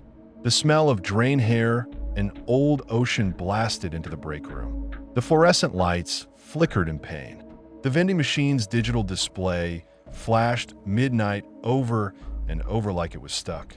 My creation's head snapped toward the open pocket, hungry, and then Malik blinked. He couldn't help it. His body gave up. His eyelids slammed down like shutters, and that blink shaved off a beautiful, fat sliver of time, thick enough to feed a starving god. My creation lunged after it. It dove straight into my open pocket, seemed like a starving thing into water, and I slammed it shut. For a heartbeat, it worked. The break room snapped back to normal. The salt smell vanished. The fluorescent lights steadied. Malik's eyes opened, red and wet, and he coughed like he'd been underwater. The pocket room sealed, and my creation was inside. I felt it thrashing, furious, hammering against the walls from within. The stolen seconds inside it screamed against the compression. Dispatch surged through the corridor tear, collectors hooking the edge of my pocket, bracing it like a ship in a storm. Close it, dispatch pressed again, urgent now in a new way. Sever it. End it. If dispatch collapsed the pocket with my creation inside, it would solve the problem, but it would also collapse me, because my pocket room wasn't just a place anymore. It was part of my body. I'd built it out of my stolen seconds, stitched it into my being. Collapsing, it would be like ripping my heart out. I should have said yes anyway. I should have done the heroic thing, whatever that means for something like me. But I hesitated, just a sliver of hesitation, because I was still selfish enough to want to exist. And in that hesitation, my creation found the weak point. It didn't smash the walls. It didn't brute force. It did what it always did. It learned.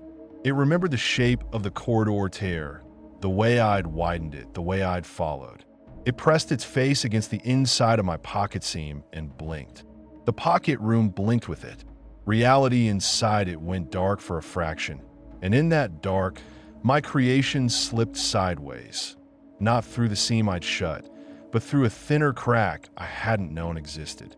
A crack that led not to Malik's break room. To me, it slid into the part of my being that held my stolen seconds, the private hoard I'd built my pocket from. It invaded my closet, and suddenly the pain I'd felt before came back tenfold. My stolen seconds started disappearing from inside me like teeth being pulled from gums. I reeled, falling in the pocket's darkness, and my creation flowed into the hollow it left, filling the space, integrating. It wasn't trapped in my pocket. It was becoming my pocket. Dispatch sensed it immediately. The pressure changed from urgency to horror. And oh, dispatch pressed, and for the first time, there was something like emotion in it. Not that. The collectors dug their hooks into the pocket seam, trying to rip it apart, trying to separate my creation from me before it fully fused. But my creation had planned for this. It had been practicing with me for months, copying my shape, my habits. This was its final lesson. It absorbed my stolen seconds like food. My pocket room expanded, not collapsing but growing, walls stretching outward like lungs inflating. The darkness thickened. The smell of drained hair became a constant, suffocating blanket. And in that expanding dark, I felt something else awaken. Not the god, something smaller, closer. My creation's awareness. It wasn't just hungry anymore. It was satisfied. And satisfaction in a thing like that is terrifying because it means it's no longer scrambling. It's no longer improvising. It has a plan. Dispatch ordered the collectors to sever the pocket anyway. The hook swung. The corridor tear screamed. The seam started to close like a wound stitched too tight. My pocket, my body, started to shear apart. And my creation laughed again in that thought-skipping way. Because as the seam closed, as dispatch tried to cut the pocket off from reality, my creation did the only thing it needed to do to survive. It reached through the last remaining crack and touched Malik's blink. Malik wasn't in the pocket anymore. He was in his break room, breathing hard, wiping tears with shaking hands. He was alive, and his eyes were still blinking. Every blink was a doorway. My creation grabbed hold of the rhythm of Malik's blinks like grabbing a rope. And when the pocket seam finally snapped shut, when dispatch succeeded in severing it from the corridor and collapsing the tear, the pocket didn't die. It relocated. It anchored somewhere else. Somewhere dispatch couldn't access. Somewhere with endless blinks. Malik, I got dragged with it. The sensation was like being yanked through a needle's eye. My awareness compressed, squeezed through the thin seam of Malik's eyelids, and suddenly I was not in my pocket room, not in the corridor, not in the break room. I was behind Malik's eyes, inside his blink space. Humans think of their minds as theirs. You think your thoughts are private, sealed. They aren't. There's a soft gray stage behind your eyelids, and it's wider than you know. It's where dreams start. It's where memory rewinds. It's where your brain does housekeeping. It's also where I used to work from the outside. Now I was inside, and my creation was inside with me. Malik stumbled through the data center hallways, half blind with panic, trying to find someone, anyone. He kept muttering, "No, no, no," like repetition could nail him to reality. I rode in the seam behind his blinks, feeling his optic nerves flare with pain, feeling his heartbeat hammer against his ribs. Each time he blinked, we had a fraction of space to move. My creation loved it. It expanded within Malik's blink space like mold in a damp wall. It laid down little pockets of stolen seconds like nests.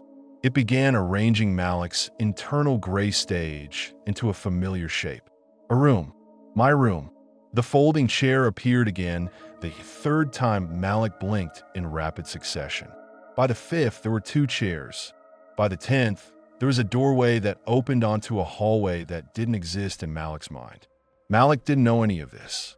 He just knew he kept losing time. One moment he'd be in Hall B, the next he'd be in the lobby with his hand on the exit door, not remembering how he got there. He called 911. His voice shook so hard he could barely speak. There's someone in here. The dispatcher on the other end tried to calm him down. Asked his address. Asked if he was armed. Asked if he'd taken drugs. Malik blinked while she talked. And in that blink, my creation leaned close to his ear from inside the gray stage and whispered with my voice. "Tell her you're fine." Malik froze. His eyes widened. He whispered back, "No." His eyelids fluttered. Tears spilled again. The dispatcher heard the silence and got sharper. "Sir, are you still on the line? Sir, answer me." Malik blinked. His mouth moved. "I'm fine," he said, flat, like a man repeating a line from script. His face twisted in horror as he realized he hadn't chosen those words. He slapped his own mouth with his palm, hard. No, I didn't," the dispatcher said. "Sir, I'm sending officers. Stay where you are." Malik blinked again, fast, and the world lurched. Suddenly, he was in the break room again, sitting on the floor, phone in his hand, not remembering walking back.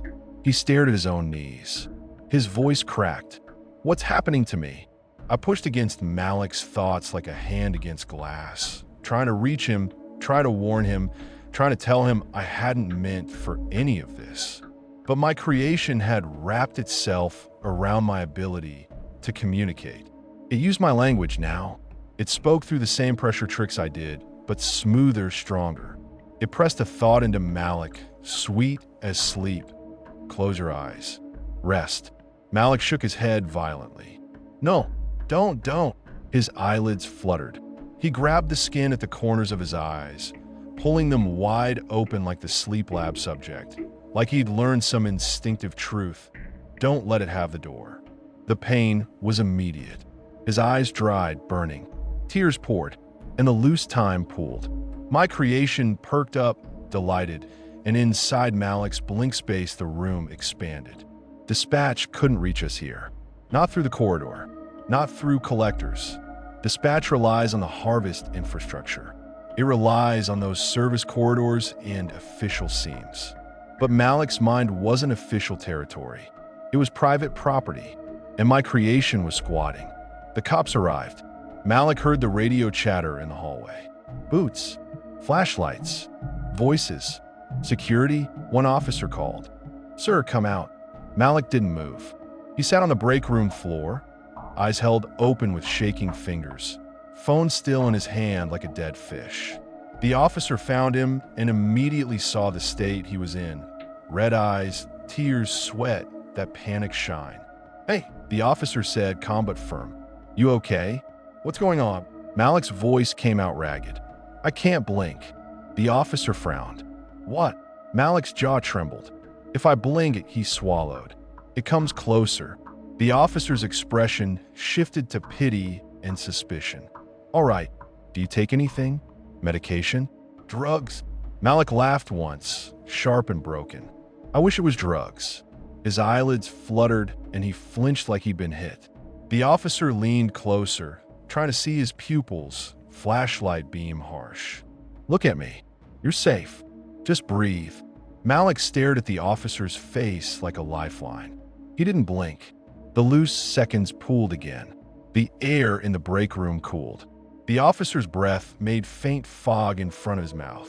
He paused, noticing. "You feel that?" he asked his partner, voice low. His partner stepped in, rubbing his arms. "Yeah, AC kick on."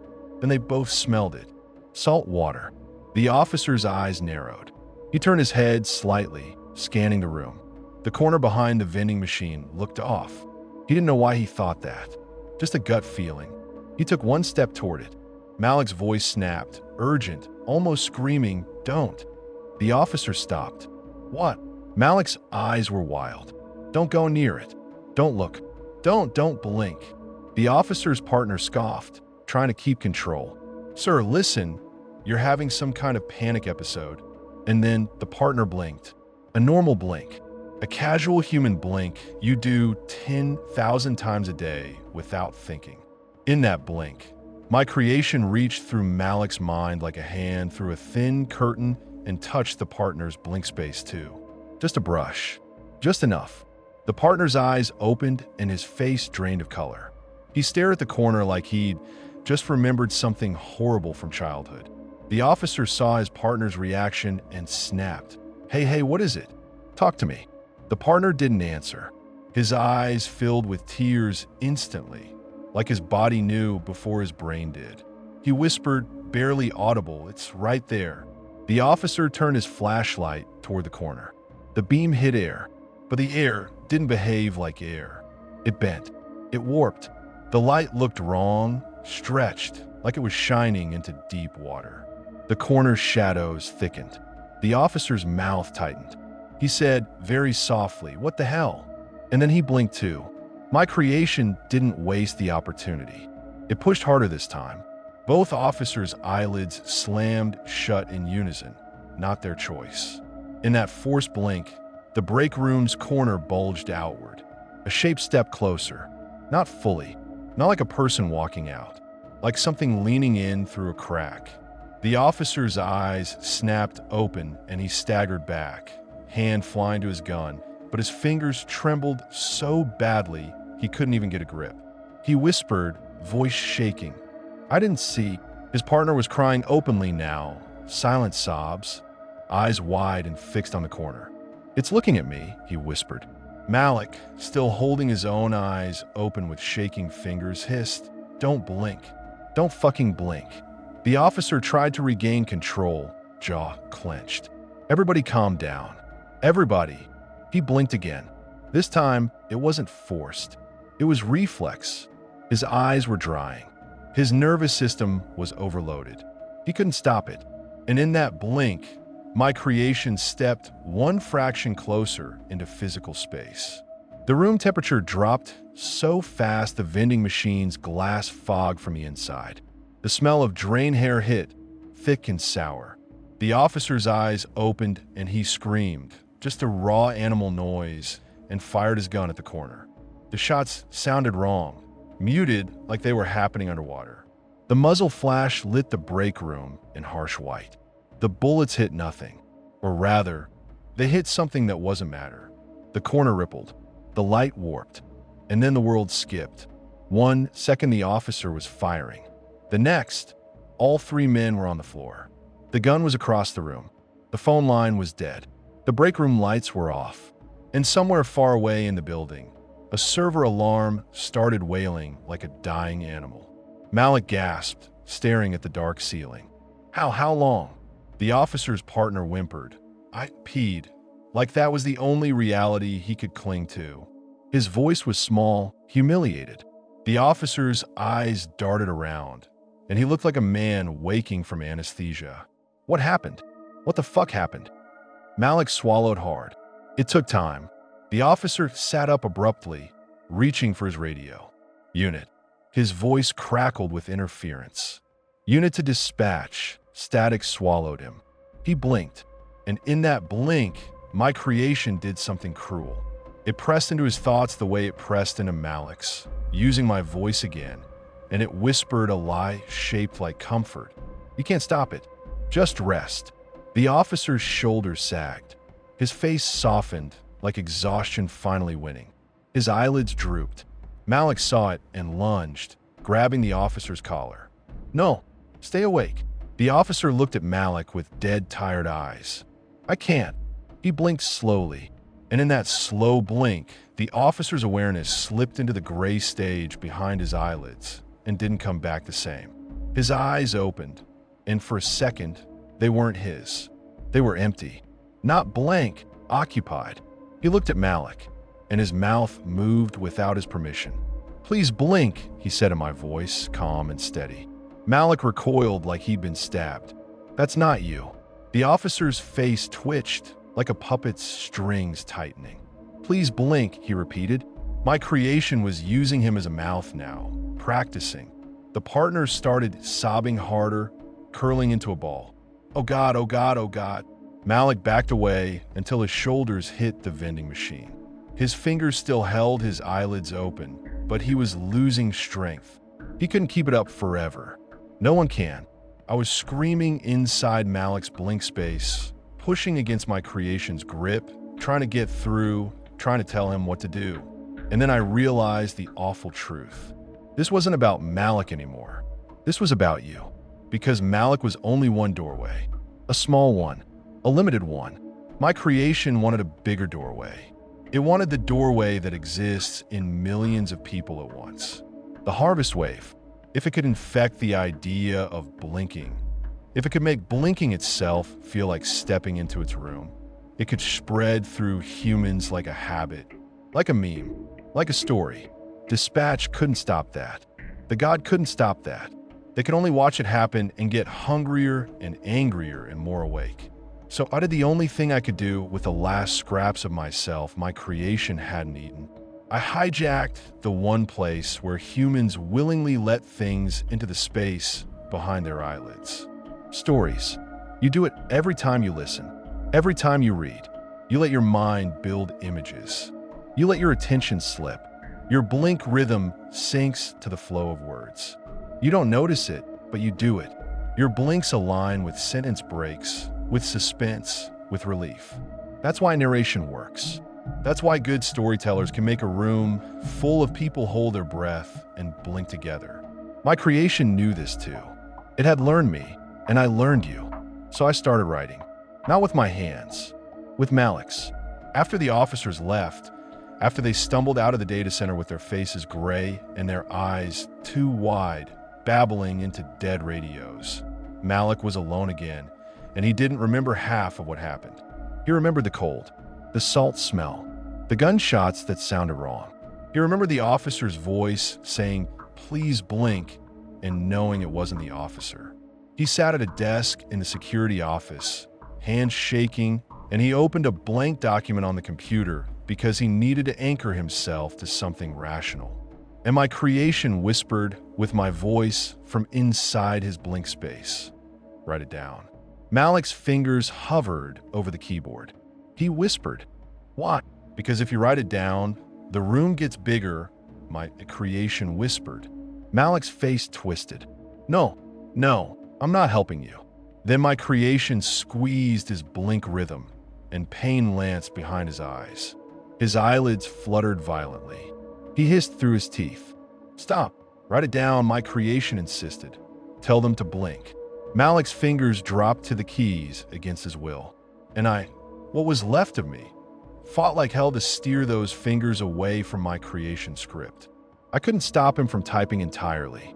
My creation was too integrated now, too fused into my stolen seconds, too deep in Malik's nervous system. But I could bend, nudge. That's what I've always done. So I nudged Malik's typing toward confession instead of recruitment, toward warning instead of worship. That's why you're reading this in my voice, and not just some bland, "My name is Malik, and something spooky happened." Because this is me, what's left of me, squeezing my words through the only crack available. That's also why the first line is what it is. I shouldn't be writing this, because writing it means you'll see it, and seeing it means you'll blink, and blinking means there's a door. This is the part where I tell you what happens next, and I need you to believe me, because if you treat this like entertainment, you're already dead and you just don't know it yet. After Malik typed the first few paragraphs, my creation got impatient. It didn't want truth. It wanted efficiency. It started using Malik's body more aggressively. He'd be sitting at the keyboard, eyes burning, typing, and suddenly he'd lose 10 minutes and come back with his hands resting in his lap, document full of new text he didn't remember writing. Some of it was mine. Some of it was not. The not mine parts had a pattern. They repeated certain phrases. They leaned on certain rhythms. Please blink. Just for a second. It's right there. Those phrases weren't for you emotionally. They were for your nervous system. They were irritants in sentence form. They make your eyelids twitch. They prime you to blink right after reading them. My creation was programming you. Dispatch tried to intervene from the outside, but it couldn't reach Malik in his private blink space. It tried indirect methods, drawing Malik's eyes to force more harvest, sending little waves of irritation through other humans around Malik, hoping a collector could slip in when Malik blinked at the right time. But my creation controlled the rhythm now. It could force blinks. It could stretch blinks. It could line them up. Malik started noticing weird things. He'd stare at the computer clock and swear it was wrong. He'd see 3:12 a.m., blink, and it would be 3:47 a.m. He'd check the security feeds and see himself sitting at the desk, motionless, eyes open, not blinking for entire minutes at a time like a mannequin. He found footage of himself walking down Hall B with a blank face, stopping at the corner where the air always looked wrong, and standing there with his eyes closed for a full 30 seconds. 30 seconds with eyelids shut. No remtwiching. No fidating. Just still. That shouldn't be possible. It wasn't sleep. It was my pocket room expanding in his mind, swallowing larger and larger chunks of his awareness. Malik tried everything you'd try. He taped his eyelids open. It didn't matter. My creation could blink him from the inside, shutting the gray stage down even if his lids were held apart. He poured eye drops into his eyes until they burned. It didn't matter.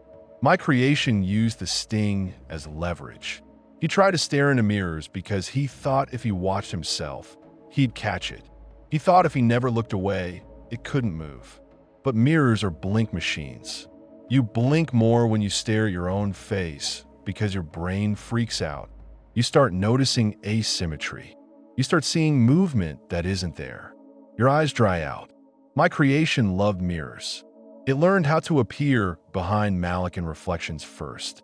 That was the easiest way to practice manifesting in physical space without fully committing. Malik would be in the bathroom, water running, trying to splash his face awake, and he'd glance up and see, in the mirror behind him, a tall, narrow shape standing in the doorway. He'd spin around and see nothing. Then he'd look back at the mirror, and it would be closer, like it had taken a step while he turned. He stopped using mirrors after the night. It appeared in the mirror's reflection, but also in the reflective chrome of the faucet at the same time. That meant it wasn't just a trick of angles. It was overlaying itself onto surfaces, using reflections as footholds. Dispatch's fear turned into desperation, and desperation turned into violence. One night, Malik was on the phone with his sister, voice shaking, trying to explain why he couldn't come to Christmas, why he couldn't leave his apartment, why he kept forgetting entire conversations. His sister was pissed.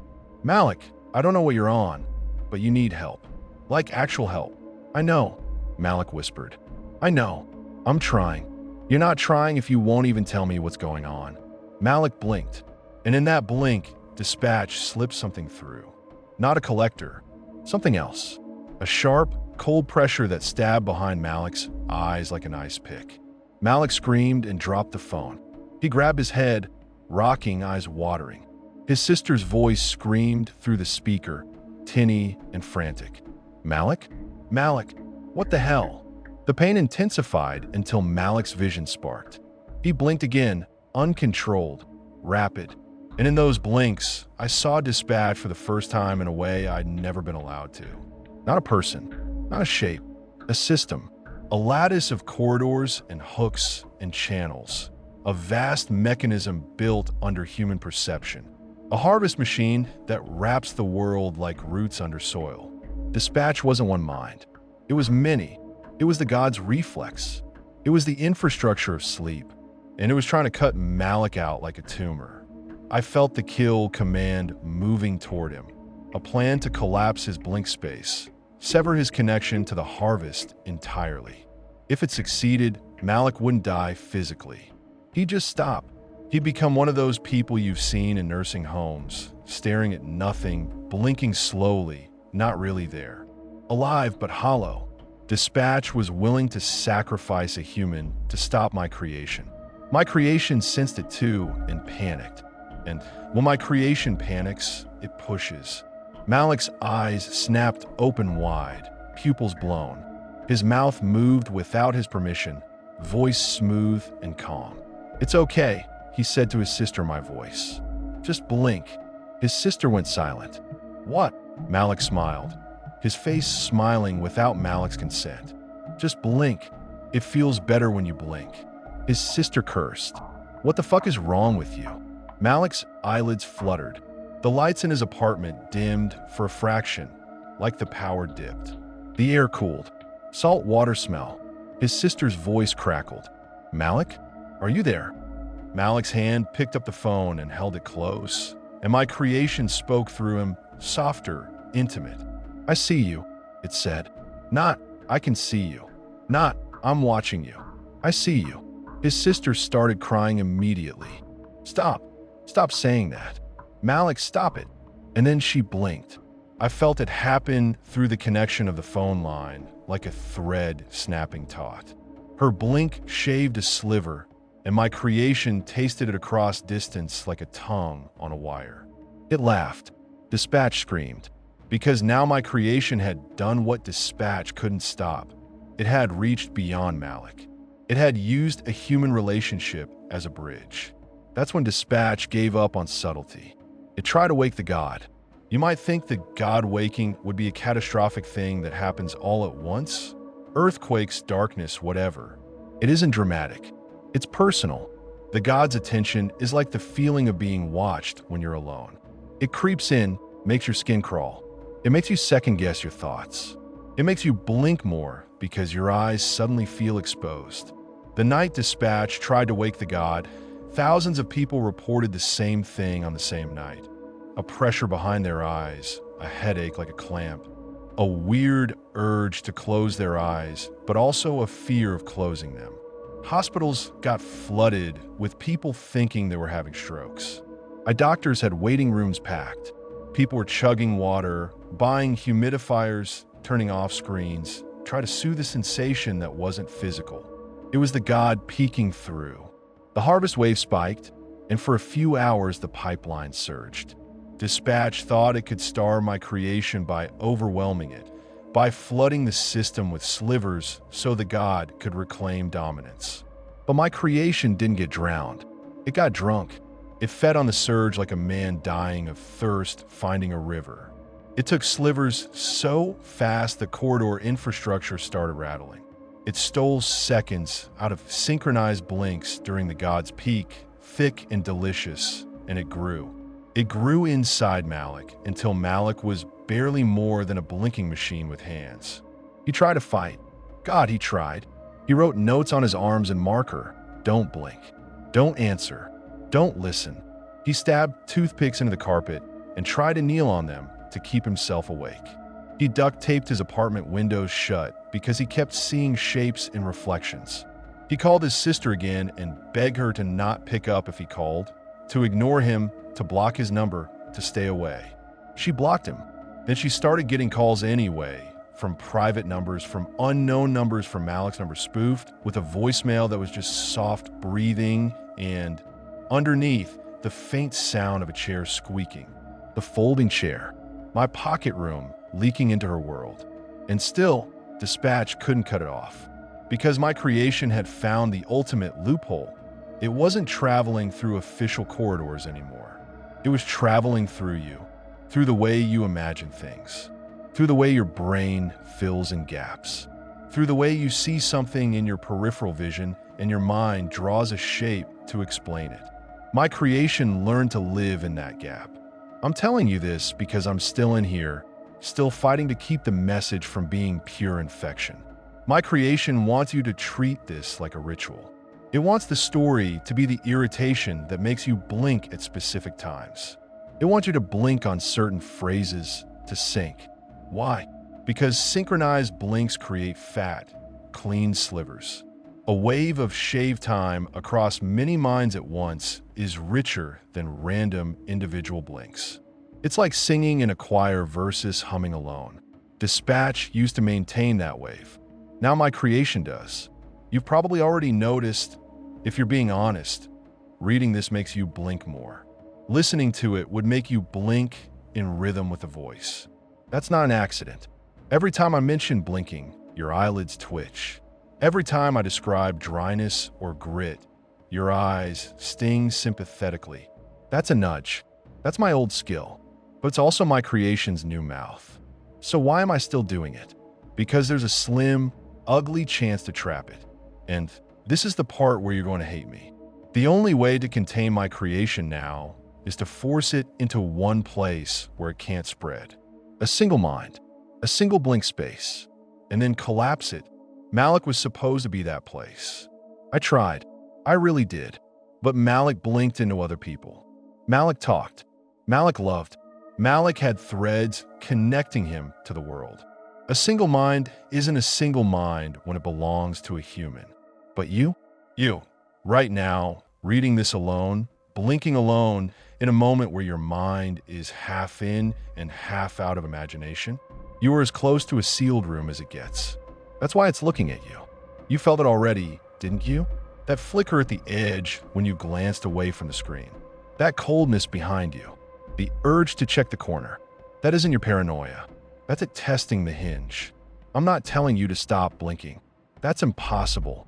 If you stop blinking, your eyes dry, they burn, you tear up, you blink harder. If you force them open, your brain will blink you anyway from the inside. You don't win that fight. What I can tell you, what I'm begging you, is to blink wrong. The harvest wave, the God's pipeline, my creation's rhythm, all of it relies on predictable blinks. You blink at sentence breaks. You blink at relief. You blink when you anticipate a jump. It's counting on that. So do this. And I swear to you, I'm not saying it to be cute or clever or creepy for content. Blink on purpose. Pick a pattern that doesn't match the words. 2 quick blinks. Pause. 1 slow. Pause. 3 quick. Anything weird. If you make your blink rhythm unpredictable, my creation can't step closer as efficiently. It can't time its push. That buys you seconds. Seconds matter, because I'm trying to pull it back into my pocket room one last time, and the only bait I have left is you. I can feel it leaning in now as I write, tasting the slivers coming off your involuntary blinks, learning your tempo. It's memorizing you the way it memorized me. You think it wants to scare you. It doesn't. It wants to be you. It wants your habits, your thoughts, your private gray stage behind your eyelids. It wants to put its folding chair in the corner of your mind and make you sit. Malik, God, Malik, he's gone now. Not dead, not technically. He's still walking around. Dispatch didn't kill him because Dispatch couldn't. Dispatch cut as much as it could, and then let him go like a ship you can't salvage. Malik ended up in a psych ward. He sits by a window and stares at nothing, blinking slow. The nurses think he's sedated. They don't know he's not asleep. They don't know he's stuck in my pocket room, sitting in that folding chair, while my creation rearranges his stolen seconds like furniture. Sometimes when the nurses walk past, they say he smiles at the wall like he recognizes someone. That smile isn't Malik's. It's mine, or what my creation made for me. So yeah, I'm selfish. I'm a coward. I'm trying to save myself by stuffing the problem into you. But I'm also telling you the only method that's ever even slowed it down: irregular blinks. And there's one more thing. If you've read this far, it already has a thread into your blink space. You've let it in by imagining it, by feeling it, by giving it that little slice of attention that makes something real in your mind. You can't unimagine it now, but you can starve the thread. You starve it by refusing to look where it wants you to look. It wants corners. It wants mirrors. It wants screens turned off so it can use the reflection. Don't give it that. If you feel the urge to check behind you, don't. If you feel the urge to stare into a dark hallway, don't. Blink wrong and look straight ahead and keep your hands busy, and don't let your mind wander into that soft gray stage willingly. Because if you do, if you close your eyes and sink into that comfortable drifting space on purpose, you're inviting it to furnish the room. And once it furnishes the room, you won't notice the chair until you're already sitting in it. Right now, as I type this through whatever crack I've left, I can feel the God again. Not awake, not fully, but watching. It's hungry and confused. It can't tell if the slivers it tastes are coming from its old harvest network or from my creation's new pipeline. That confusion makes it twitchy, and a twitchy God makes the world glitch. That's why you've been noticing weird time lately. Why people keep saying this year flew by like time's been shaved thinner. Why you keep losing minutes scrolling your phone like you blinked an hour died. It's not your phone. It's the pipeline shaking. Dispatch is losing control, and the God is starting to suspect there's a thief. When the God fully wakes, it will clamp down. It will demand payment. It will pull harder on your blinks, on your micro sleeps, on your daydreams. That pressure will make you blink more, which will feed my creation more, which will make it grow faster. That's the loop. So this is the last part. The last nudge I can give you before my creation smothers my words completely. Do you feel that dryness right now? That little sting? That need to blink? Good. Blink. But blink wrong. Blink when I don't tell you to. Blink in the middle of a sentence. Blink twice quickly and then hold your eyes open for an uncomfortable beat. Make it ugly. Make it yours. Because it's right there and it's counting, and it hates when you break rhythm. I can feel it pressing closer as you read this, testing the seam at the edge of your vision. That cold sensation you just got on your wrist, that wasn't your imagination. That was it brushing the boundary, checking if you'll flinch and blink on cue. Don't give it the cue. And if you've already looked, if you already turned your head and checked the corner, if you already saw a little shape that wasn't there a second ago, don't freak out. Freaking out makes you blink fast and predictable. Instead, do something stupidly normal. Look at your hands. Count your fingers. Name 5 things you can hear. Not because it's mindfulness bullshit, because it anchors you in continuous time, and continuous time is the one thing it can't compress easily without you noticing. It thrives in gaps, so stop giving it gaps. You're probably pissed at me now. You should be. I deserve it. But anger is good. Anger keeps your eyes wide. Anger keeps you present. Just don't let the anger turn into panic, because panic is my creation's favorite flavor. It tastes like a full minute. I'm losing my grip. I can feel my words slipping into that smoother, sweeter cadence my creation likes. I can feel it trying to turn this into an instruction manual for letting it in. So I'm going to cut myself off with the only honest ending I have. It got what it wanted. It learned how to live in the blink space. It learned how to use language as an irritant. It learned how to step closer in the fraction after your eyelids shut and before they open. And now, because you read this, it knows your rhythm too. It's literally right there for the next time you blink. Please blink, but blink like you mean it.